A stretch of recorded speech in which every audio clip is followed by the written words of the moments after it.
What's up, everyone?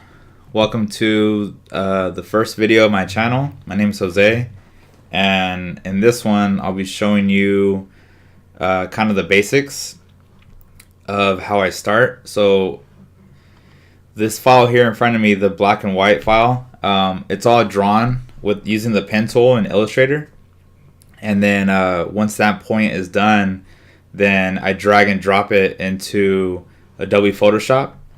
And so I always make sure that my lines are 100% black. So I'm gonna go ahead and open up the levels and just kind of gradually check it out. Make sure that I'm picking up all my black lines. So once that's done, I'm gonna select my black lines. I think I got them here. Yeah. So now I'm going to copy and paste.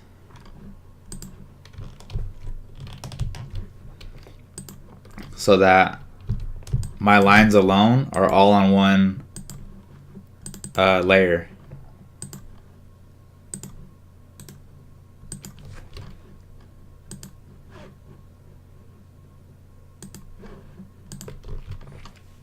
Once that's done, you can't see it from here, but on my second monitor, I have a photo of the actual truck pulled up.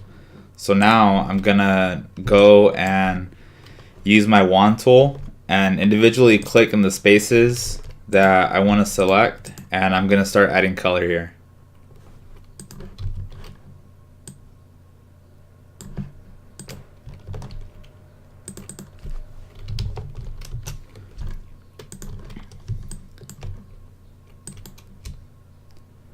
So once I'm done clicking, each color is basically going to be on its own separate layer.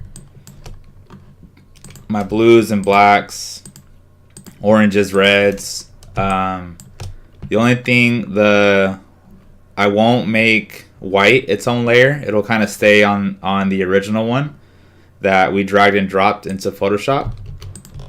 But my highlights and my shading, all of that will be in its own individual layer.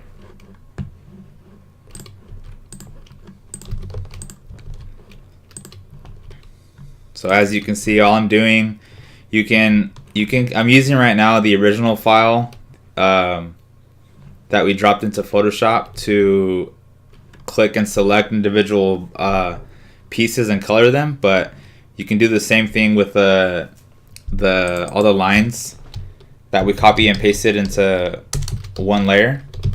This is personal preference.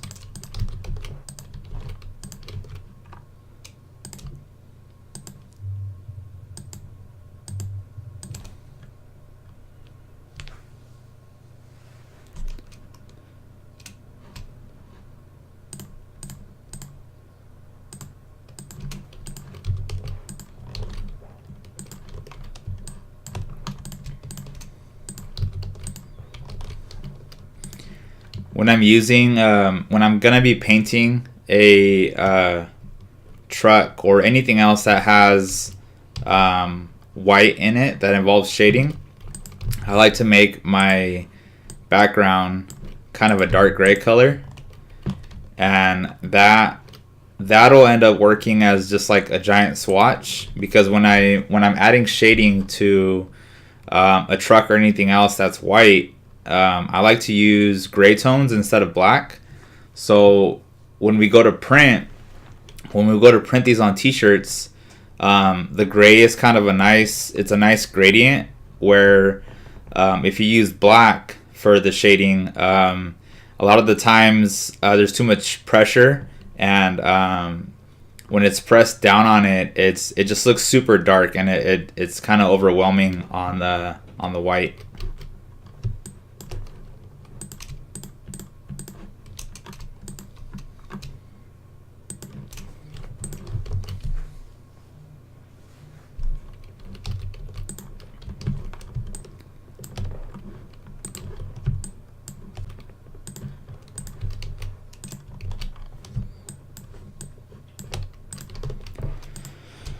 So I basically just do this until all of my colors are all laid down. My blacks, reds, oranges. I'm basically just looking at my other screen to make sure that I have it all covered, which I don't yet, but I lay down all the colors first, and then once it's all colored and my layers are all separated as they should be, then I start working in adding in my highlights, my shading, and then in my next video I'll explain a little more of the technical side, how I use the channels to make separate pieces inside of the truck, inside of the drawing, to create the shadings and the highlights and stuff like that, and how I use the wand tool and the lasso tool.